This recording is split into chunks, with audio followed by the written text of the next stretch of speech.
அஸ்ஸலாமு அலைக்கும். வணக்கம் பிள்ளைகள். இன்றைய தினம் நாங்கள் ஒரு வீடியோ தொகுப்பினூடாக உங்களை சந்திக்கிறோம். இது 2024ஆம் ஆண்டு பரீட்சை எழுதக்கூடிய மாணவர்களுக்கான மாதிரி வினாத்தாள். இந்த மாதிரி வினாத்தாள் உங்களுக்கு 10 வினாத்தாள் இருக்குது. நாங்கள் உங்களுக்கு 10 வினாத்தாளை அறிமுகம் செய்கின்றோம். அதில் பகுதி 1ல் 10 வினாத்தாள், பகுதி 2ல் 10 வினாத்தாள்.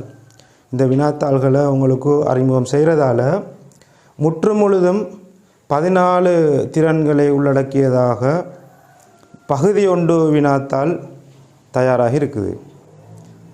பகுதி 2 வினாத்தாள் மொத்தமாக எதிர்பார்க்கை வினாக்கள் உள்ளடங்கியதாகவும் அங்கு தொகுக்கப்பட்டிருக்குது.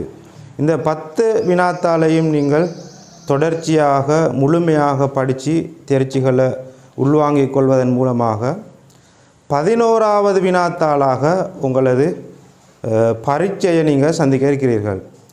ஏற்கனவே 10 வினாத்தாள் செய்து முடித்துவிட்டு 11வது வினாத்தாளாக உங்களது பரீட்சையை நீங்கள் சந்திக்கின்ற நேரத்தில் அது மிகவும் இலகுவானதாக இருக்குது.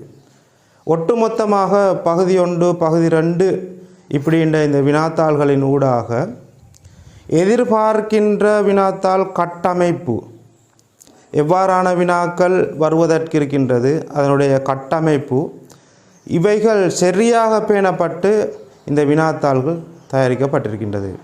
இந்த வினாத்தாள்களினுடைய பெறுமதியை உங்களால் நீங்கள் அரச பரீட்சையை எழுதி முடித்த பிற்பாடு தான் உங்களுக்கு விளங்கும் இந்த வினாத்தாள்களினுடைய பெறுமதி. அந்த அளவுக்கு இந்த வினாத்தாள்கள் தொகுத்து உங்களுக்கு தொகுப்பு வாரியாக வழங்கப்படுகின்றது. இந்த 10 வினாத்தாள்களையும் பிள்ளைகள் நீங்கள் கட்டாயமாக ஒன்றொன்றாக நாங்கள் தெளிவான விளக்கங்களினூடாக விளங்கப்படுத்துறதுக்கு இருக்கின்றோம். இந்த விளக்கங்களை நீங்கள் சரியாக பெற்றுக்கொள்வது கட்டாயம். அந்த வகையிலே பிள்ளைகள் இன்றைய தினம் நாங்கள் முதலாவது வினாத்தாளை உங்களோட கலந்துரையாட இருக்கின்றோம். பகுதி 1.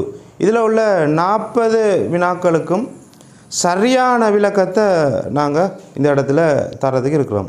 அந்த வகையில் பிள்ளைகள் முதலாவது வினா எப்போவுமே கட்புல தேர்ச்சி.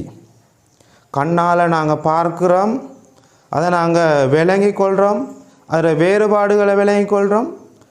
இது மாதிரியான கட்புல தேர்ச்சி, அந்த தேர்ச்சிகளுக்கு அமைவாக 1வது, 2வது, 3வது, 4வது, 5வது இது மாதிரியான வினாக்கள் இந்த மாதிரி பேப்பரில் இருக்குது. உங்களுக்கு வரக்கூடிய அரச பரீட்சையிலையும் அதே போல் தான் வருகிறது. அந்த வகையில் பிள்ளைகள் இதை கண்டுபிடிக்கிறது மிகவும் இலகு. அதற்கான அந்த செய்முறைகளை இலகுவாக செஞ்சு கொண்டு வந்தால் தொடர்ச்சியாக வரக்கூடிய அந்த கட்புலன் அறிவு தேர்ச்சியை நீங்கள் பெற்றுக்கொண்டால் வினாக்களுக்கு விடையளிக்கிறது ரொம்ப இலகுவாக இருக்கும். அந்த வகையில் சரியான விடையையும் உங்களால் தெரிவு செய்து கொள்ள முடியும். அந்த வகையில் பிள்ளைகள் முதலாவது வினா இந்த இடத்துல நான் உங்களுக்கு கொண்டு வந்திருக்கிறேன். கட்டத்தில் உள்ளே உள்ள உருவிற்கு பெருமளவில் ஒத்ததாக காணப்படும் உரு எது? கட்டத்தில் உள்ள உருவிற்கு பெருமளவில் ஒத்ததாக காணப்படக்கூடிய உரு எது என்று கேட்கப்பட்டிருக்கு. கட்டம்னு சொல்லக்குள்ள பிள்ளைகள் முதலாவது தரப்பட்டிருக்கிறது கட்டம். இந்த கட்டத்துள்ளுக்கு தரப்பட்டிருக்கிற அந்த உருவை ஒத்ததாக இருக்க வேண்டும் நாங்கள் தெரிவு செய்யக்கூடிய உரு. அந்த வகையில் பிள்ளைகள் பாருங்கள், இந்த கட்டத்துள்ளுக்கு ஒரு மரம் இருக்கிறது, அதற்கு பக்கத்தில் சிறிய 2 மரங்கள் இருக்குது. இதே உருவம் சரியாக இந்த 3 விடைகளில் இருந்தும் எதில் இருக்குதுன்றதை நாங்கள் பார்க்கணும். இந்த இடத்துல பார்க்குற நேரம் இந்த மரத்திட கிளைகள் எல்லாம் இங்கே இருக்குதான்னு பார்க்கணும்.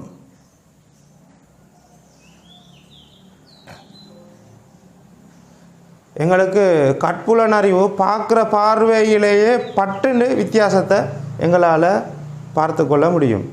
அந்த வகையில் பிள்ளைகள் 2வது பாருங்கள், மரத்தடியில் இருக்கக்கூடிய பகுதிகளில் எதுவும் வேறுபாடுகள் இருக்குதா அப்படின்னு. இப்போ பார்க்குற நேரத்தில் பிள்ளைகள் வேறுபாடு ஒன்று இருக்குது. இங்கே தான் வேறுபாடு இருக்குது, கிளைகளில் வேறுபாடு இல்லை, இங்கே மரத்துக்கு கீழே வேறுபாடு இருக்குது. இந்த பாருங்கள், இங்கே இருக்கிற மாதிரி இந்த உருவத்தில் இல்லை, இந்த இடத்துல. அப்போ இந்த விட ரெண்டும் இதுவும் இதுவும் முதலாவது கட்டத்தில் தரப்பட்டிருக்கிற உருவை ஒத்ததாக இருக்குது. வேறுபாடான உரு இது முதலாவது விட பொருத்தமாக இருக்குது. அப்போ நாங்கள் முதலாவது கேள்வியை அவதானித்தோம். அங்கே மாற்றமான உருவை கேட்கப்பட்டிருந்தது. அந்த மாற்றமான உருவை நாங்கள் தெரிவு செஞ்சு இருக்கிறோம். ரைட். இப்போ நாங்கள் ரெண்டாவது கேள்விக்கு போவோம். ரைட். அடைப்பிலுள்ள பொருட்கூட்டத்துடன் சேர்ப்பதற்கு மிகவும் பொருத்தமான உருவை தெரிவு செய்க. அடிக்கடி இது மாதிரியான கேள்விகள் வார கட்டத்தினுள் இருக்கக்கூடிய உருவ மாதிரியான வினாக்கள் கேட்குற. அதே மாதிரி கட்டத்துள்ளுக்கு சேர்க்கப்பட வேண்டிய உருக்கள் எதுன்னு கேட்குற. அந்த வகையில் இந்த உருவும் கட்டத்தில் இருக்கக்கூடிய உருக்களுக்கு பெருமளவில் ஒத்ததாக அந்த உருவோடு சேர்ந்து போகக்கூடியதான உருக்கள் எது அப்படின்ட்டு கேட்கப்பட்டிருக்குது. அப்போ நீங்கள் இந்த கட்டத்துள்ளுக்கு பார்க்குற நேரத்தில் முதலாவது சி உளி இருக்குது, அதே மாதிரி அடுத்தது உளி இருக்குது, அதே மாதிரி கம்பு வெட்டக்கூடிய வாள் இருக்குது. அப்போ இந்த 3 பொருட்களையும் பார்க்குற நேரத்தில் இது ஒரு தச்சு தொழிலை செய்யக்கூடிய ஒருவருட பொருட்கள். நாங்கள் கையாளக்கூடிய பொருட்களில் தச்சு தொழிலாளி கையாளக்கூடிய பொருள். அப்போ இங்கே 3 விடையில் இருந்து நாங்கள் பார்க்கணும் எந்த விடையில் தச்சு தொழிலாளி பயன்படுத்தக்கூடிய உபகரணம் இருக்குது. அந்த வகையில் பார்த்தா இது வாள், அரிவாள். அப்போ அது விவசாயி பயன்படுத்தக்கூடிய ஒரு பொருள். அப்போ நாங்கள் இதை எடுத்துக்கொள்ள மாட்டோமே, தச்சன் பயன்படுத்துகிற இல்லை. அதே மாதிரி இது சாந்து பலகை மேசன் பயன்படுத்துவார். அப்போ தச்சன் பயன்படுத்தக்கூடிய ஒரே ஒரு பொருள் இந்த இருக்குது. இவர் துளைகளை இடுறதுக்கு இதை கொண்டு தான் துளைகளை இடுவார். எனவே பிள்ளைகளே, கட்டத்துள்ளுக்கு தச்சு தொழிலை செய்யக்கூடிய ஆள் பயன்படுத்துகிற உபகரணம் இருக்குது. நாங்கள் தெரிவு செஞ்சிருக்கிறோம் தச்சு தொழிலாளி பயன்படுத்தக்கூடிய உபகரணத்தை. அதை கொண்டு வைத்து இந்த கட்டத்துள்ளுக்கு சேர்த்தால் பொருத்தமாக இருக்கும். ரைட். அடுத்தது 3வது கேள்வியை பார்ப்போம் பிள்ளைகள்.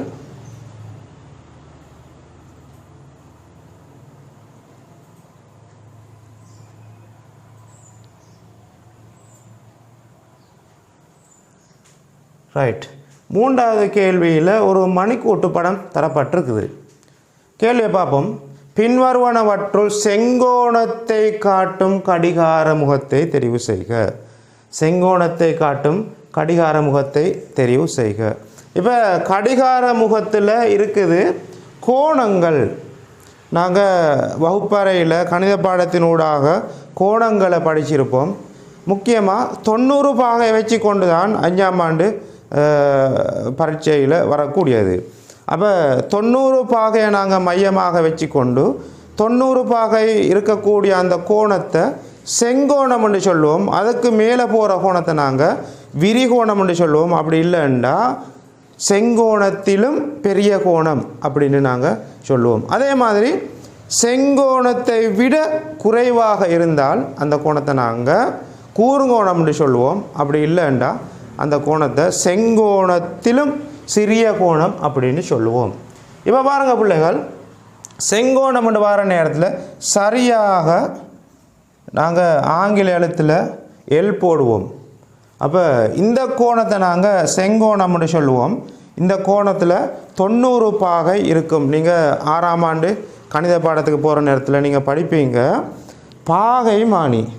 இப்படி ஒரு பாகை மானியை பயன்படுத்தி நாங்கள் பாகைகளை அளந்து கோணங்களை குறிக்க போகிறோம். இப்போ இந்த இடத்துல பார்க்குற நேரம் பிள்ளைகள் இப்படி நாங்கள் பாகை மானியை வைக்கலாம். வச்சு பார்த்தால் இப்படி வச்சு பார்த்தால் இந்த மேல் கோட்டு 90 பாகையை காட்டும். இங்கே 0லேருந்து எடுத்தோம்னா மேலுக்கு இது வர நேரத்தில் இங்கேருந்து போகுது. போகிற நேரத்தில் இது 90வது பாகையாக காணப்படுது. அப்போ இதே மாதிரி எல் வடிவத்தில் இந்த மணிக்கூடு எங்கே காணப்படுகிறது உங்களால் பார்க்க இயலும் பிள்ளைகள். அப்போ இங்கே சரியாக 90 பாகை இல்லை, இது கிட்டத்தட்ட ஒரு 30 பாகை தான் இருக்கும். அதனால் இது செங்கோணமாக இருக்க முடியாது. அப்போ செங்கோணத்திலும் குறைந்த கோணம்தான் இந்த மணிக்கூட்டில் காட்டப்படுகிறது. அதே மாதிரி பிள்ளைகள் இதையும் பார்க்குற நேரத்தில் செங்கோணத்தை விட சற்று குறைவானதாக இருக்குது பாருங்கள், கூர்ங்கோணம். அப்போ அதுவும் இங்கே செங்கோணம்னு சொல்லி நமக்கு அதையும் எடுத்துக்கொள்ள இயலாது. அப்போ இந்த விடையும் பிழையான விடையாக காணப்படுகிறது. அந்த வகையில் இதை பார்க்குற நேரம் பிள்ளைகள் இங்கே செங்கோணம் காணப்படுது, அப்படி தானே 9 மணி என்று சொல்கிறது மணிக்கூட்டில் செங்கோணமாக காட்சி அளிக்கும். அப்போ இந்த இடத்துக்கு பொருத்தமான விடை முதலாவது விடை. இந்த விடைக்கு தான் நாங்கள் கோடு போடுவோம், அந்த விடை தான் தெரிவு செய்ய வேணும். அதே மாதிரி பிள்ளைகள் இன்னொரு இடத்துல பார்க்குற நேரத்தில் 3 மணியை காட்டினாலும் இப்படி வரும், அதுவும் செங்கோணமாகத்தான் இருக்கும். இப்படி இந்த மணிக்கூட்டை காட்டி கோணங்களை கேட்குற நேரத்தில் 9 மணியும் 3 மணியும் செங்கோணமாக காட்சி அளிக்கும். சரிதானே பிள்ளைகள்? அப்போ நீங்கள் அந்த விஷயத்தை விளங்கி கொள்ள வேணும். ரைட், இப்போ நாங்கள் அடுத்த கேள்விக்கு போகிறோம்.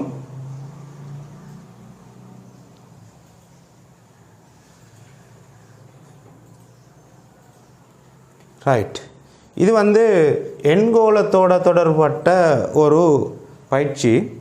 தொடர்ச்சியாக எண்கோளங்கள் உங்களுக்கு கணித பாடத்திலையும் வருகிறது, பகுதி 1 ஐக்கியூ பயிற்சியிலையும் எண்கோளங்கள் தொடர்பான நிறைய பயிற்சிகள் வருது.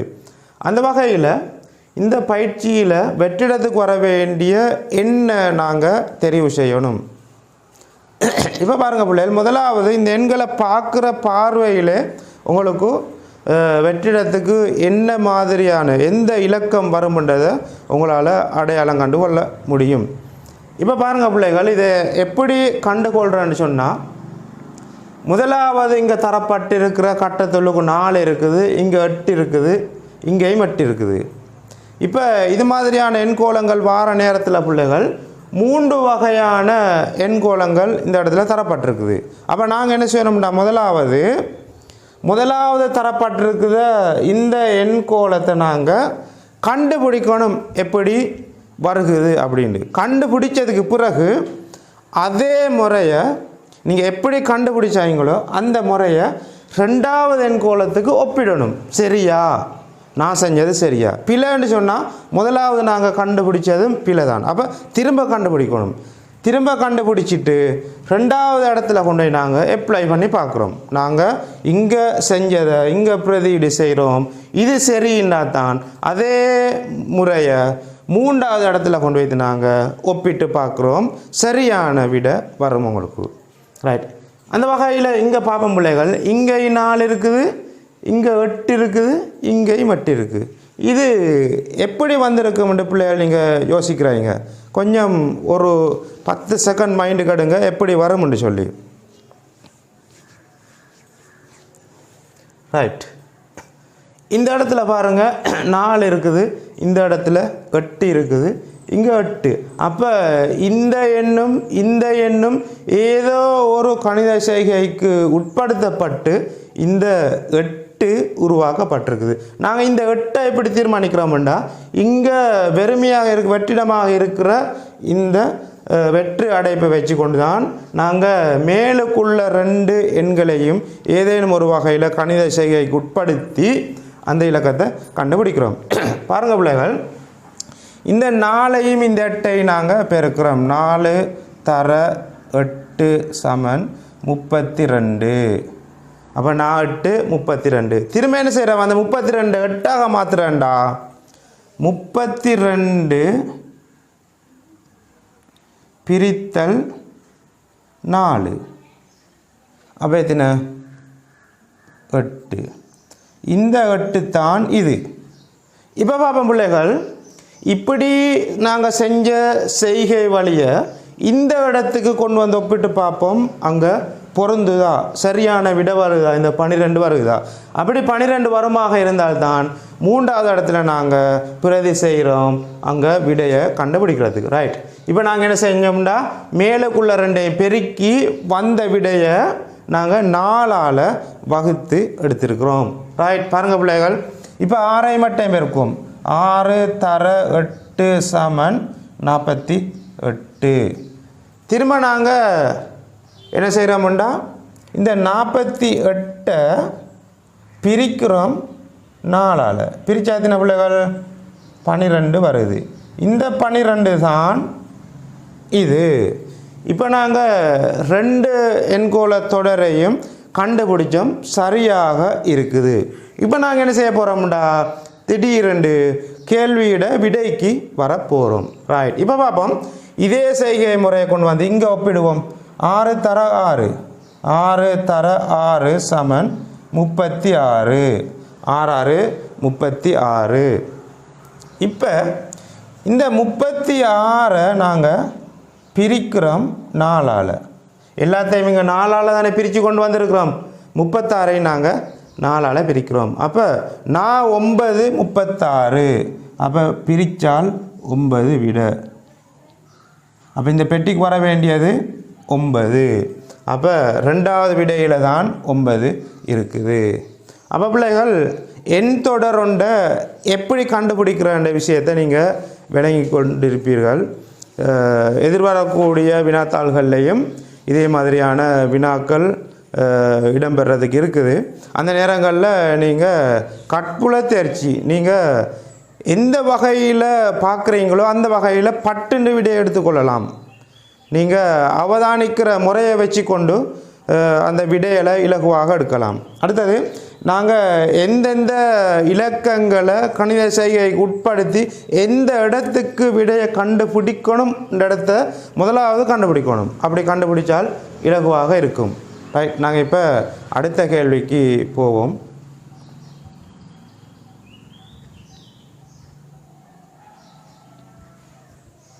ரைட், 5வது கேள்வி.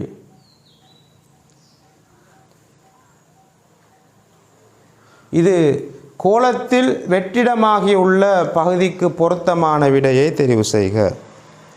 இதுக்கும் ஒரு உருக்கோளம்னு சொல்லலாம். அங்கே நாங்கள் எண்கோளத்தை பார்த்தோம். இங்கே இதை ஒரு உருக்கோளம்னு சொல்லி பார்க்கலாம். இதுவும் கண்ணால் பார்க்குற பார்வையிலே எங்களுக்கு விளங்கிடணும் இது எப்படி அமைஞ்சிருக்குது, என்ன கோணத்தில் இது அடுத்தடுத்ததாக இடம்பெற்று கொண்டு இருக்குது. கூடுதலாக பிள்ளைகள் இது வலஞ்சொலியாக சுற்றுற சந்தர்ப்பங்கள், இடஞ்சொலியாக சுற்றுற சந்தர்ப்பங்கள், அப்படி இல்லைன்னா மேலே கீழே அப்படி உரு மாறி வர சந்தர்ப்பங்கள், இப்படியான சந்தர்ப்பங்களில் தான் இந்த உருக்கோளம் மாற்றம் அடைஞ்சு கொண்டு போகுது. அப்போ நீங்கள் நல்லா அவதானிக்கணும். முதலாவது உரு எப்படி இருக்குது, அந்த உருவை விட்டு 2வது உரு எப்படி மாற்றம் அடையுது, இந்த விஷயத்தை நீங்கள் முதலாக பார்க்கணும். அதுக்கு பிறகு அந்த முதலாவது உருவிலேருந்து 2வது உருவுக்கு எப்படி மாற்றம் அடைஞ்சோ 2வது உருவிலேருந்து மாற்றம் அடையும் 3வதுக்கு அதே விதத்தில் தான் அப்படின்ற விஷயத்தை நீங்கள் விளங்கி கொள்ளணும். இப்போ பாருங்கள் பிள்ளைகள், இந்த கட்டத்துள்ளுக்கு இடது பக்க மூலையில் ஒரு நிலற்றப்பட்ட ஒரு சிறிய சதுரம் இருக்குது. அதே மாதிரி 2வது கட்டத்துள்ளுக்கு வலது பக்க மேல் மூலையில் நிலற்றப்பட்ட சதுரம் இருக்குது. அப்போ நாங்கள் முதலாவது உருவில் பார்க்குறோம், 2ம் மேலே தான் இருக்குது, வலமாகவும் இடமாகவும் இருக்குது. அப்போ 2வது உருவுக்கு எப்படி மாறுதுன்னா பாருங்கள், இந்த முதலாவது சதுரம் அப்படி வலஞ்சொலியாக திருப்பப்படுது. இந்த இடத்துக்கு வலஞ்சொலியாக திருப்பப்படுது. அப்போ திரும்புகிற நேரத்தில் முதலாவது திரும்பினால் இந்த இடத்துக்கு வரணும், 2வது திரும்பினால் இந்த இடத்துக்கு வரணும். அப்போ 2 தடவை உருட்டப்படுது.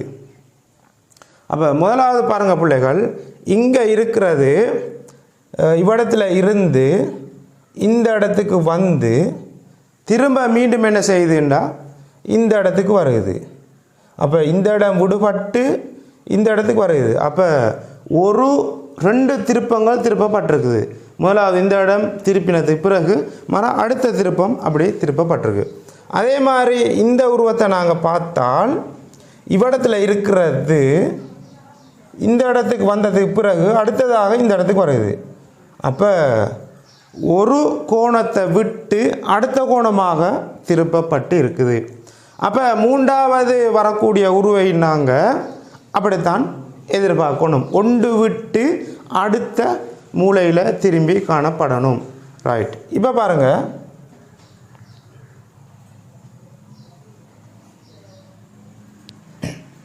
இப்போ இந்த இடத்துக்கு வர வேண்டிய உருவை நாங்கள் கண்டுபிடிக்கிறோன்னு சொன்னால், இந்த இடத்துல இருக்கிறது இந்த மூளைக்கு வந்து இங்கே வரணும். இங்கே வந்துட்டு ஒரு கோணத்தை விட்டு அடுத்த கோணம் வந்திருக்குது. அடுத்ததை பார்க்குற நேரம் பிள்ளைகள், இப்போ எங்கே இருக்குது? தென்மேற்கு மூலையில் இருக்குது. இந்த இடத்துல இருந்தால் இது எங்கே வரப்போகுதுண்டா? ஒன்று விட்டு இதை விடுவோன்னாங்க இங்கே வரும். அப்போ சரிதானே? ரைட். இப்போ நாங்கள் உருக்கல்ல தொடரோடரை கண்டுபிடிச்சிட்டோம், விடையையும் கண்டுபிடிச்சிட்டோம். இப்போ பாருங்க, நாங்கள் செஞ்ச விடை எங்கே எத்தனாவது விடையில் இருக்குதுண்டு? இரண்டாவது விடையில் இருக்குது. அப்போ அஞ்சாவது கேள்விக்கு ரெண்டாவது விடைன்றதை கண்டுபிடிச்சிட்டோம். அப்போ உருக்கோளங்கள் என்ன மெத்தடில் போகுதோ அந்த மெத்தடை முதல் கண்டுபிடிக்கணும். கண்டுபிடிச்சிட்டோம்னு சொன்னால் விடைக்கு பட்டுன்னு வந்துட முடியும்.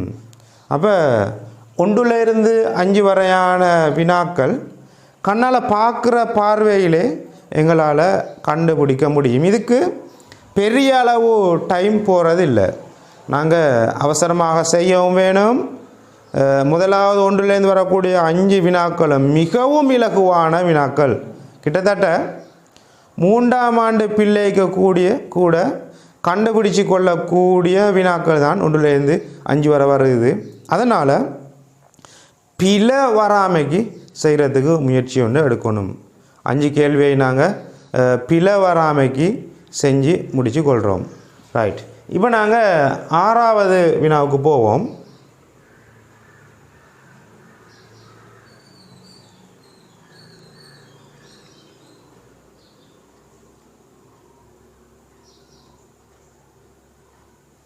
ரைட். இங்கேயும் ஒரு எண் கோளம், எண் தொடர் ஒன்று தரப்பட்டிருக்குது. கணித செய்கைகளுடன் கூடிய ஒரு எண் தொடர் இந்த இடத்துல தரப்பட்டிருக்குது. பாருங்கள், 9 7 5 3, 8 7 4 3, 7 7 3 3. வெற்றிடத்திற்கு வர வேண்டிய எண்ணை தெரிவு செய்க. இந்த இடத்துல பார்க்குற நேரம் பிள்ளைகள், எண் கோளம் ஒன்று ஏதோ ஒரு அமைப்பில் போய்கொண்டிருக்குது. எண் கோளம் ஒன்று ஏதோ ஒரு அமைப்பில் தொடர் ஓர்டரில் போய்கொண்டிருக்குது. இப்படி போகிற நேரத்தில் இதை நாங்கள் முடிவிலின்னு தான் சொல்லலாம். இது நாங்கள் முடித்து கொள்ள மாட்டோம், இப்படியே போய்கொண்டே இருக்கும். ரைட். அந்த வகையில் நாங்கள் இதை கொஞ்சம் ஒரு 10 செகண்ட் பார்ப்போம் எப்படி வர அப்படின்னு சொல்லி.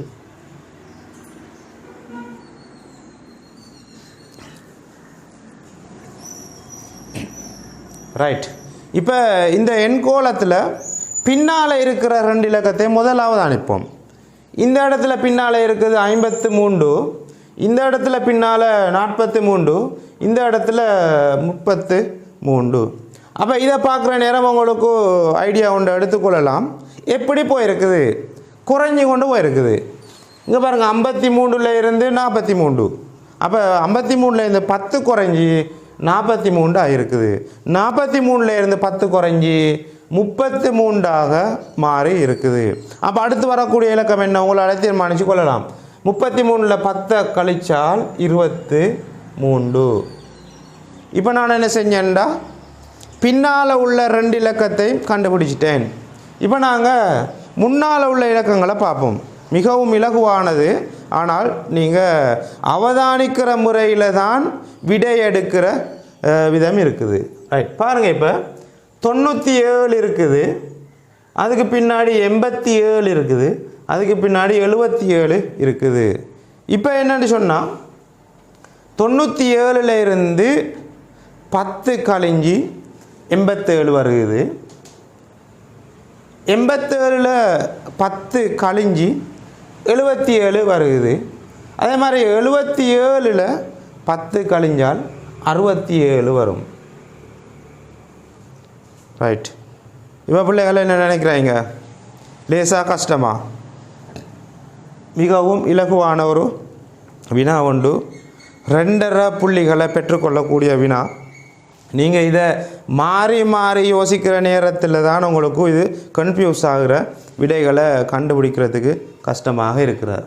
ரைட். இப்போ நாங்கள் விடையை கண்டுபிடிச்சிட்டோம். 6 7 2 3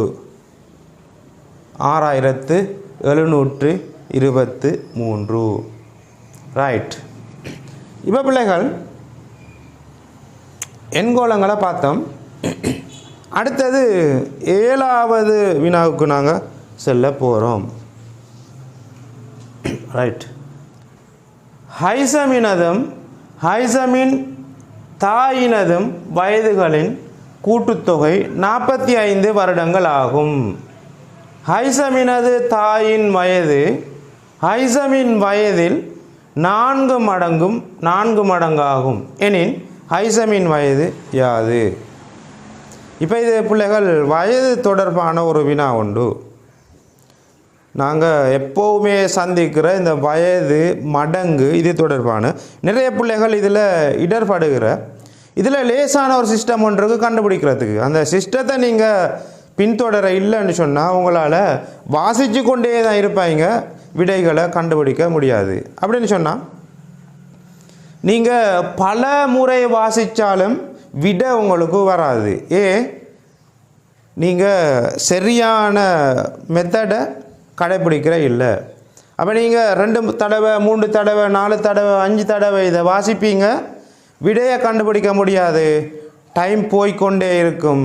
நீங்கள் அன்னளவாக எதிர்பார்த்து தான் விடையை தெரிவு செய்ய வேண்டி வரும். சில நேரத்தில் அது பிழையாகவும் வாய்ப்பு இருக்குது, சரியாகவும் வாய்ப்பு இருக்குது. அந்த வகையில் பிள்ளைகள் வயது மடங்கு கேள்விகள் வார நேரத்தில் அந்த மடங்குகளில் கூட்டுத்தொகையை மொத்தமாக நீங்கள் பார்க்குற நேரத்தில் அந்த மடங்குகளில் இருந்து ஒவ்வொருத்தருக்கும் உரித்தான அந்த மடங்குகளை நீங்கள் பிரித்து பார்க்குற நேரத்தில் கேட்கப்படுற கேள்விக்கு இலகுவாக விடைகளை அளிக்க முடியும். இப்போ இந்த இடத்துல பார்ப்போம் பிள்ளைகள், ஹைசமின் வயதும் ஹைசமின் தாயிட வயதும் அம்மாவுடையும் பிள்ளையுடையும் வயதைத்தான் இந்த இடத்துல குறிப்பிடப்பட்டிருக்குது. ரைட். ஹைசம் இப்போ நாங்கள் முதலாவது குறித்து கொள்கிறோம். இது மாதிரி பந்தி அமைப்பில் கேள்விகள் வார நேரத்தில் நீங்கள் செய்ய வேண்டிய முதலாவது வேலை முழு பந்தியை வாசித்து கொண்டு உங்களோட மைண்டுக்கு எடுக்கலாது. அதனால் நீங்கள் என்ன செய்வாங்கண்டா, ஒவ்வொரு வசனமாக வாசித்து உங்களுக்கு விளங்குகிற முறையில் நீங்கள் குறித்து கொள்ளணும். அதுக்கு பிறகு தான் விடையை எடுக்கிறதுக்கு முயற்சி செய்யணும். அந்த வகையில் பிள்ளைகள் நாங்கள் எழுதுவோம் ஹைசம், அதுக்கு பிறகு தாய். இப்போ 2 பேரையும் வெளியிட்டோம். இப்போ பாருங்கள், ஹைசமினதும் ஹைசமின தாயினதும் வயதுகளில் கூட்டுத்தொகை 45 வருடம். இவங்க 2 பேரையும் கூட்டினா எவ்வளவாம்? 45 வயசாம். இப்போ எங்களுக்கு அம்மாவுக்கு எத்தின பிள்ளைக்கு எத்தினது தெரியாது. வயசுகள் தனித்தனியே தரப்பட்டில்லை, தனித்தனியே கேட்குறது தான் கேள்வி. ரைட். இப்போ 2 பேர வயசையும் கூட்டினா 45. இப்போ நாங்கள் பார்க்குறோம் அதுக்கு பிறகு உள்ள விஷயத்தை இந்த முற்றுப்புள்ளி வரைக்கும் நாங்கள் வாசித்து இங்கே குறித்து கொண்டுட்டோம். ரைட். இப்போ ஹைசமினது தாயின் வயது ஹைசமின் வயது 4 மடங்கு அப்படின்னு சொன்னால் நீங்கள் பார்க்கணும். பிள்ளையிட நான் பேரளவு குறிக்கலை, பேர் சில நேரத்தில் சிக்கலாக இருக்கும் சில பிள்ளைகளுக்கு. பிள்ளையிட வயது மாதிரி 4 மடங்கு அதிகமாக அம்மாவுக்கு. அப்போ பிள்ளைக்கு நாங்கள் 1 மடங்குண்டு வச்சால் அம்மாவுக்கு 4 மடங்குண்டு வைக்கலாம். பிள்ளைக்கு நாங்கள் 2 மடங்குன்னு எடுத்தால் அம்மாவுக்கு 8 மடங்குன்னு எடுக்கலாம். நாங்கள் இதை இலக்கத்திலையும் எடுக்கலாம், ரூபாயிலையும் எடுக்கலாம். உதாரணத்துக்கு பிள்ளைக்கு 1 ரூபாண்டா அம்மாவுக்கு 4 ரூபா. எங்களுக்கு லேசாக அப்படி கண்டுகொள்ள முடியும். அப்படி எடுப்போம். ரைட். அப்போ பிள்ளைக்கு 1 ரூபாண்டா அம்மாவுக்கு 4 ரூபா. அப்போ 2 பேரையும் மடங்குகளாக தான் நீங்கள் பிள்ளைகள். பிள்ளைக்கு 1 ரூபா அம்மாவுக்கு 4 ரூபா. அப்போ 2ஐயும் கூட்டினா எவ்வளோ இருக்குது அங்கே? இப்போ 2 மடங்கையும் கூட்டு சொன்னாங்க. பிள்ளைக்கு 1 மடங்கு அம்மாவுக்கு 4 மடங்கு. இந்த 2 மடங்கை நீங்கள் கூட்டுங்க. 1 4 5 மடங்குகள் வருகுது. இப்போ பிள்ளைகள் அவதானிங்க, இந்த 5 மடங்கு தான் அந்த 45 வயது. இந்த 5 மடங்கு தான் இந்த 45 வயது. இப்போ உங்களுக்கு விளங்கியிருக்கும், இந்த 45 மொத்த வயதையும் நாங்கள் 5ஆல் பிரித்தால் 1 மடங்குக்கான விட வரும். அப்போ 1 மடங்கை கண்டுபிடிச்சா பிள்ளையோட வயதையும் கண்டுபிடிக்கலாம், அம்மாவோட வயதையும் கண்டுபிடிக்கலாம். இப்போ பாருங்கள், 45 நாங்கள் 5ஆல் பிரிக்கும். 45 பிரித்தல் 5 சமன் 9. 9 5 45. இப்போ பாருங்கள் பிள்ளைகள், நாங்கள் அம்மாடையும் பிள்ளையுடையும் வயதை கூட்டினோம் 45. பிள்ளையிட மடங்கு 1, அம்மாட மடங்கு 4. இப்போ நாங்கள் அம்மாட மடங்கையும் பிள்ளையிட மடங்கையும் கூட்டினோம் 5 மடங்கு. அப்போ இந்த 5 மடங்கு தான் இந்த 45 வயது. அப்போ 1 மடங்குக்கு எவ்வளோ வரும்? அப்போ நீங்கள் என்ன செய்வாங்க? பிரித்து பார்ப்பாங்க. அப்போ இந்த 45 நாங்கள் 5ஆல் பிரித்தோம் 9. அப்போ 1 மடங்குக்குரிய வயது 9. அப்போ நாங்கள் இந்த இடத்துல பாருங்கள் பிள்ளைகள், மகனுக்கு எத்தனை மடங்கு போட்டிருக்கோம்? 1 மடங்கு. அம்மாவுக்கு 4 மடங்கு. ரைட். இப்போ கேள்வியை பார்ப்போம் அடுத்ததாக. எனின் ஹைசமின் வயது யாது? ஹைசம்டா யாரு? பிள்ளை. பிள்ளையோட வயசு எத்தனை? இப்போ நாங்கள் கண்டுபிடிச்சிட்டோம். 1 மடங்கு தான் பிள்ளையை கொடுக்கலாம். அப்போ 9. விட எங்க? 9. இப்போ பாருங்கள் பிள்ளைகள், பிள்ளைக்கு 9 வயதாம். அம்மாடையும் பிள்ளையுடையும் வயதை கூட்டி பார்த்தால் 45 வருது. அப்போ இந்த 45 இருந்து நீங்கள் இந்த 9 கழிச்சு பாருங்கள், அம்மாட வயது வரும். திரும்ப அம்மாட வயதையும் பிள்ளையிட வயதையும் கூட்டி பார்த்தால் இங்கே கேள்வியில் வந்திருக்கிற இந்த 45 வருடங்கள் உங்களுக்கு வரும். அப்போ உங்களாலே தீர்மானித்து கொள்ளலாம், நான் செஞ்ச விட சரி. ரைட். இப்போ வயது தொடர்பான கேள்விகள் இப்படி அடிக்கடி வந்துட்டே இருக்கிற உங்களால் இப்படி மடங்குகளை வேறையாக எடுத்து கூட்டுற நேரத்தில் தான் அந்த கேள்விகளுக்கு சரியான விடையை கண்டுபிடிக்க முடியும். சரிதானே பிள்ளைகள்? ரைட். இதுவரை நாங்கள் 7 வினாக்கள் பார்த்துருக்குறோம். ரைட். அடுத்த வினாவுக்கு போவோம்.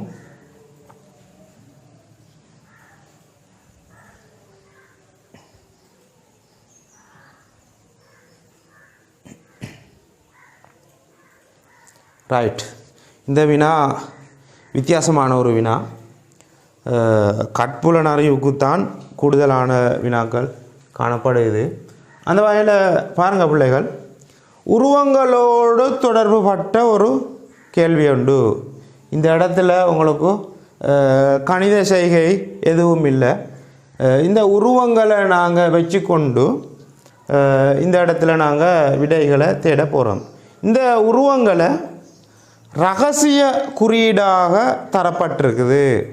இந்த உருவங்களை ரகசிய குறியீடாக தரப்பட்டிருக்கு. ரைட். இப்போ கேள்வியை பார்ப்போம். பிள்ளைகள் கேள்வியை ஒழுங்காக விளங்கி கொள்றதனூடாகத்தான் உங்களுக்கு விடையை சரியாக தெரிவு செஞ்சு கொள்ள முடியும். அந்த வகையில் பிள்ளைகள், சில பிள்ளைகள் என்ன செய்கிறேன்னா, எடுத்த எடுப்புக்கு கேள்வியை வாசிக்கிற இல்லை, டிரெக்டாக விடைக்கு போயிடுது. விடைக்கு போய் விடையை தெரிவு செஞ்சுட்டு போகிற. அப்போ இது பிழையான ஒரு வழிமுறை. இந்த வழிமுறையை நீங்கள் எப்போவுமே பின்பற்றக்கூடாது. எப்போவுமே கேள்வியை பூரணமாக வாசிக்கணும். கேள்வியிட பின்பக்கத்தில் தான் இருக்கும் விடயம்.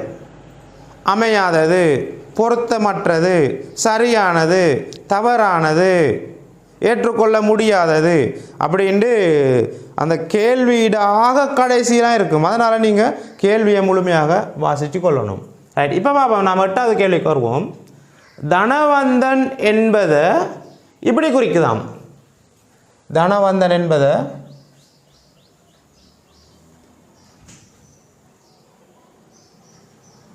பாருங்க, தனவந்தன் என்பதை இப்படி குறிக்குது என எழுதப்பட்டுள்ளது. எனின் வந்தனம் என்பதற்கு பொருத்தமான முறை எது? தனவந்தன் என்பதை இப்படி குறித்தால் வந்தனம் என்பதற்கு பொருத்தமான முறை எது? அப்போ இப்போ இது மாதிரி ரகசிய குறியீடுகள் வர நேரம் நீங்கள் என்ன செய்யணும்டா பிள்ளைகள், பிரதி செய்து பார்க்கணும். ஒவ்வொரு உருவத்துக்கும் ஒவ்வொரு எழுத்தை நாங்கள் பிரதி செய்யணும். பிரதி செஞ்சால் எந்த உருவத்துக்கு என்ன எழுத்து வருதுன்ற விஷயத்தை உங்களால் கண்டுகொள்ள முடியும். ரைட், பாருங்கள் பிள்ளைகள், இப்போ தனவந்தன் அப்போ 1 2 3 4 5 6 எழுத்துக்கள் இருக்குது. 1 2 3 4 5 6 உருவங்கள் இருக்குது.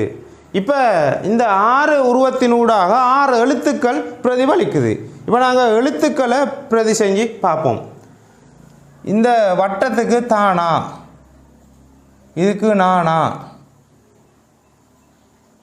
இதுக்கு வானா, இதுக்கு உந்த், இதுக்கு தா, இதுக்கு உன். ரைட், இப்போ நாங்கள் ஒவ்வொரு எழுத்துக்களையும் இங்கே பிரதி செஞ்சிட்டோம். இப்போ நாங்கள் கண்டுபிடிச்சிட்டோம் இந்த வட்ட வடிவுக்கு தானாண்டத்தை கண்டுபிடிச்சிட்டோம். அப்போ நாங்கள் ஒன்றொண்டா இங்கே பிரதி செஞ்சு பார்க்கலாம். எங்களுக்கு நான் இந்த இடத்துல எழுதுகிறேன், வா உன் த ந உம். இப்போ வந்தனம்ன்றதுக்கு எந்த அமைப்பு வரப்போகுதுன்றதை நாங்கள் கண்டுபிடிக்க போகிறோம்.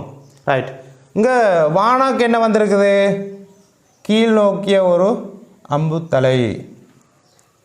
அடுத்து இந்தனாக்கு என்ன வந்திருக்குது? சதுரம். திரும்ப தானாக்கு என்ன வந்திருக்குது? ஒரு வட்டம். திரும்ப நானாக்கு என்ன வந்திருக்குது?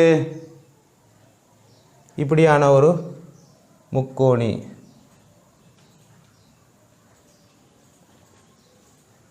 உம்மண்ணாக்கு என்ன வந்திருக்குது? உம்மண்ணா ஒன்று தரப்பட்டிருக்கல. கடைசாவது உருவத்தை நாங்கள் கணக்கு பண்ண தேவையில்லை. முன்னுக்கு இருக்கிற 1 2 3 4 இந்த உருவத்தையும் அவதானிக்கிறதால விடையை கண்டுபிடிச்ச முடியும். ரைட், அந்த வகையில் பாருங்கள் பிள்ளைகள், இதே அமைப்பு இதே உருவம் எங்கே இருக்குது, எந்த விடையில் இருக்குது, எத்தனாவது விடையில் இருக்குன்றதை கண்டுபிடிக்கணும். இப்போ பாருங்கள், நாங்கள் கண்டுபிடிச்ச இந்த முறைக்கு எதிர்மாறாக இருக்குது. பக்கம் திசை மாறி இருக்குது, மேலிருந்து கீழாக மாறி இருக்குது. இப்போ பாருங்கள், எல்லா விடையிலையும் அம்புக்குறி இருக்குது. அம்புக்குறி மேலாக மாறி இருக்குது, திசை மாறி இருக்குது. அடுத்தது சதுரம் வரணும், இங்கே இல்லை. அப்போ இந்த விட பிழை மொத்தமாக இந்த இடத்துலையும் சதுரம் இருக்குது, இந்த இடத்துலையும் சதுரம் இருக்குது. அடுத்தபடியாக வட்டம் வரணும், இங்கே வட்டம் இருக்கிறதால இந்த இடத்துல வட்டம் இல்லை, அதனால் இந்த விடையும் பிழை. இப்போ நாங்கள் இதை சரி கண்டுட்டோம். அடுத்ததாக முக்கோணி இருக்குது, அதுவும் சரி. இப்போ 4வது இதை நாங்கள் பார்க்க தேவையில்லை. இப்போ நாங்கள் விடையை கண்டுபிடிச்சிட்டோம். எங்களால் இலகுவாக கண்டுபிடிக்க முடியுமாக இருந்தது.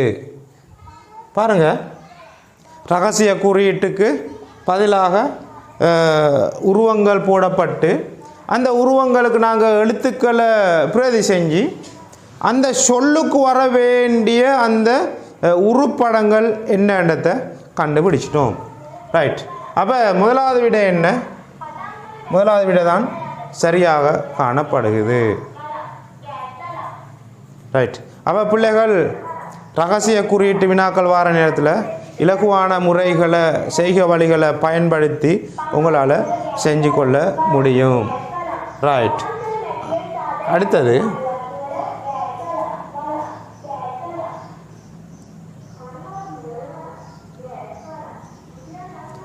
ஒன்பதாவது வினா.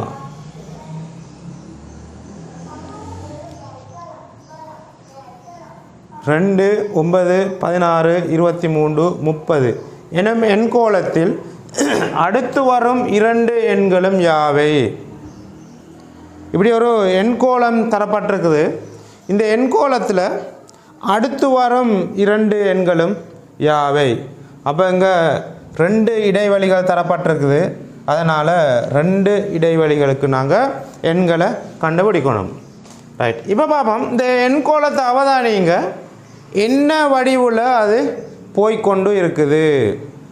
குறிப்பாக இந்த எண்கோளங்கள் முதலுள்ள எண்ணில் இருந்து 2வது எண் ஏதாலும் பெருமானத்தில் கூடிக்கொண்டு போயிருக்கும். அதே மாதிரி அதே பெருமானத்தில் 3வது எண் அதிகரிச்சிருக்கும். அப்போ எண்கோளங்கள் அதிகரித்து கொண்டே போகலாம் அல்லது குறைஞ்சு கொண்டே போகலாம் அல்லது வகுபட முடியும், பெருக்கங்கள் சேர்ந்து அதிகரித்து கொண்டு போகலாம். இப்படி எண்கோளங்கள் தொடராக போய்கொண்டே இருக்கும். அப்போ நாங்கள் 2 எண்களை ஒப்பிடுற நேரத்தில் தான் அந்த தொடர் ஓடரை எங்களால் கண்டுபிடிக்க முடியும். அப்போ நாங்கள் 2 எண்களை ஒப்பிட்டு பார்க்குறோம். இந்த இடத்துல நாங்கள் அவதானிக்கக்கூடிய முதலாவது விஷயம், முதலாவது எண்ணையும் 2வது எண்ணையும். முதலாவது எண் பிள்ளைகள் 2வது எண்ணை விட சிறிசாக இருக்குது. அப்போ எங்களால் தீர்மானிக்கலாம் அதிகரித்து கொண்டு போகுது. 2வது எண்ணையும் 3வது எண்ணையும் பாருங்கள், 2வது எண்ணை விட 3வது எண் பெருசாக இருக்குது. அப்போ அதிகரித்து கொண்டே போகிற இந்த விஷயத்தை இந்த வினாவில் நாங்கள் அடையாளம் காணுதோம். இப்போ பார்க்க போகிறோம், அது என்ன பெருமானத்தால் அதிகரிக்குது? ஒரே பெருமானத்தால் அதிகரித்து கொண்டு போகிற தொடர் ஓடரா அல்லது பெருமானங்கள் ஏதாலும் தொடர் ஓடரில் வித்தியாசமான முறையில் அதிகரித்து கொண்டு போகிற ஒரு எண் தொடரா? இப்படின்றத நீங்கள் முதலாவது கண்டுபிடிக்கணும். ரைட், இப்போ காணுவோம். இடைவெளியில் எத்தனை வருகுது? முதலாவது எண்ணில் இருந்து எத்தனை அதிகரித்து 2வது எண் வருகுது? ரைட், பாருங்கள் பிள்ளைகள். அப்படி அதை பார்க்குறதுக்கு நாங்கள் 9ல் இருந்து 2 கழிக்கிறோம். அப்போ இடையில் 7 அதிகரிச்சிருக்குது. 16ல் இருந்து 9 கழித்து பார்ப்போம். இப்போ எத்தனை அதிகரிச்சிருக்குது? 7. 23ல் இருந்து 16 கழித்து பார்ப்போம். எத்தனை? 7. திரும்ப 30ல் இருந்து 23 கழித்து பார்ப்போம்.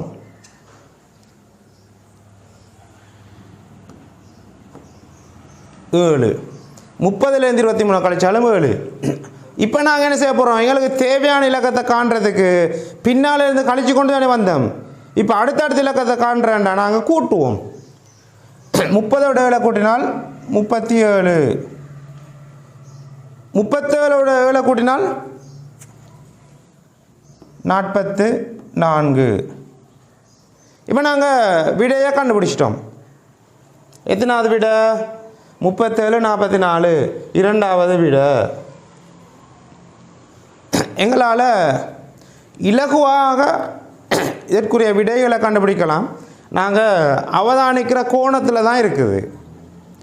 என்ன கோணத்தில் அவதானிக்கிறாங்களோ அதே மாதிரி அவசரமாக விடையை கண்டுபிடிக்கலாம். அப்போ எண் தொடர்கள் வர்ற நேரத்தில் நீங்கள் இப்போ நான் விளங்கப்படுத்துகிற இந்த முறையை ஞாபகத்தில் வச்சுக்கொண்டு அது எப்படியான எண் தொடர், பெருக்கத்தின் மூலமாக போகுதா அல்லது கூட்டல் மூலமாக போகுதா அல்லது கழித்தல் மூலமாக போகுதா, இப்படி இந்த விஷயத்தை அவதானிக்கிறதால இது மாதிரியான வினாக்களுக்கு இலகுவாக விடையை பெற்றுக்கொள்ள முடியும்.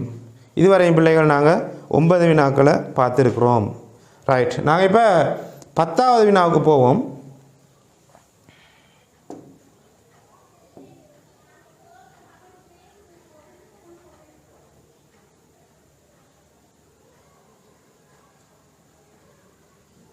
ரைட், 10வது வினா கொஞ்சம் வித்தியாசமான ஒரு வினா உண்டு. ஆனால் அன்றாட வாழ்க்கையில் எங்களோட அதிகம் தொடர்பாக இருக்கிற ஒரு படம் இங்கே தரப்பட்டிருக்குது. நாங்கள் எப்போவுமே பார்க்குறோம், எப்போவும் படிக்கிறோம். ஆனால் இந்த கேள்விக்கு சரியான விடையை உங்களால் எடுக்க முடியாது. ரைட், இதை எடுக்கிறதுக்கு ஒரு விஷயத்தை ஞாபகம் வச்சுக்கொள்ளணும். இது மாதிரி எப்படி வந்தாலும் உங்களால் செஞ்சு கொள்ள முடியும். ரைட், பாப்பம் பிள்ளைகள், மிகச்சரியாக இலக்கமிடப்பட்டுள்ள பக்கங்களை கொண்ட புத்தகம் எது? இங்கே 3 புத்தகங்கள் காட்டப்பட்டிருக்குது. 3 புத்தகங்கள்லையும் பக்கங்கள் போடப்பட்டிருக்குது. புத்தகங்கள் 3ஐயும் சரியாக நடுவாக பிரித்து வைக்கப்பட்டிருக்கு. பக்க எண்ணிடப்பட்டிருக்குது. இப்போ நாங்கள் விடையை காணணும். சரியான பக்கமானு பார்க்குறதுக்கு நாங்கள் புத்தகத்தை பிரட்டி பார்க்கலாமா? இயலாது. புத்தகத்தில் முன்னுக்கு பின்னுக்கு தாள்கள் கிழிஞ்சிருக்குதா? ஒன்றும் தெரியாது. இப்போ நாங்கள் எப்படி சரி இனத்தை பார்ப்போம். அதை எப்படி கண்டுபிடிக்கிற?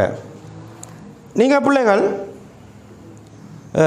கையில் புத்தகம் இருக்கும், எப்போவுமே புத்தகத்தை பெறட்டுறாங்க, பார்க்குறாங்க, இத்தனாவது பக்கத்தில் இத்தனாவது இன்னும் விடயம் இருக்குது அப்படின்னு நீங்கள் சொல்லுவாங்க, அதை மார்க் பண்ணுவாங்க. இருந்தாலும் பக்கங்கள் சரியான்றதை கண்டுபிடிக்கிறதுக்கு ஒரே ஒரு சிறிய ஒரு சிஸ்டம் மட்டும் தான் இருக்குது. அது என்னென்னு சொன்ன பிள்ளைகள், புத்தகத்துக்கு உள்ளுக்கு இருக்கக்கூடிய அந்த பகுதிகளுக்கு வலப்பக்கம் இடப்பக்கம் என்று 2 பகுதி இருக்குது. இப்போ நாங்கள் புத்தகத்தை எப்படி 2ஆக பிரித்தா, இந்த பக்கம் வலப்பக்கம், இந்த பக்கம் இடம், வலப்பக்கம் இடப்பக்கம். புத்தகத்தை சரி நடுவாக 2ஆக பிரித்தோம். அதில் வலப்பக்கம் இடப்பக்கம் வந்து நாங்கள் எடுத்துக்கொண்டோம். இப்போ பிள்ளைகள் நீங்கள் ஞாபகம் வச்சுக்கொள்ள வேண்டிய ஒரே ஒரு விஷயம் என்னன்னு சொன்னால், புத்தகத்தை நாங்கள் முதலாவதுக்கு பிரிக்க கைக்கு எடுக்கிற நேரம் முன்னுக்கு கவர் பேஜ் இப்படி நாங்கள் எடுக்கிற நேரத்தில் முதலாவது இருக்க போதிங்க முதலாவது பக்கம் இப்படி பிரட்டி அடுத்த இடப்பக்கத்துக்கு வர நேரம் 2 இருக்கும். திரும்ப வலப்பக்கத்துக்கு போகிற நேரம் 3 இருக்கும். திரும்ப இடப்பக்கத்துக்கு வர நேரம் 4 இருக்கும். வலப்பக்கத்துக்கு போகிற நேரம் 5 இருக்கும்.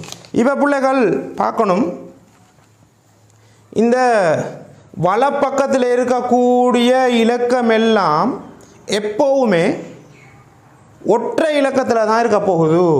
என்ன சாதி? ஒற்றை இலக்கத்தில் தான் இருக்க போகுது. அதே மாதிரி இடப்பக்கத்தில் வாரதெல்லாம் இரட்டை இலக்கத்தில் தான் இருக்கும். அப்போ வலப்பக்கத்தில் வார ஒவ்வொரு பக்க எண்ணும் ஒற்றை எண்ணில் காணப்படும். இடப்பக்கத்தில் வார ஒவ்வொரு பக்க எண்ணும் இரட்டை எண்ணில் காணப்படும். இப்போ இந்த விஷயம் விளங்கிட்டா? ஒற்றை இரட்டை.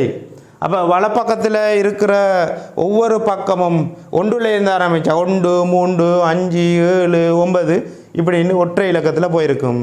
இடப்பக்கத்தில் இருக்கிறது 2, 4, 6, 8, 10 இரட்டை எண்களை பிரதிநிதித்துவப்படுத்தும்.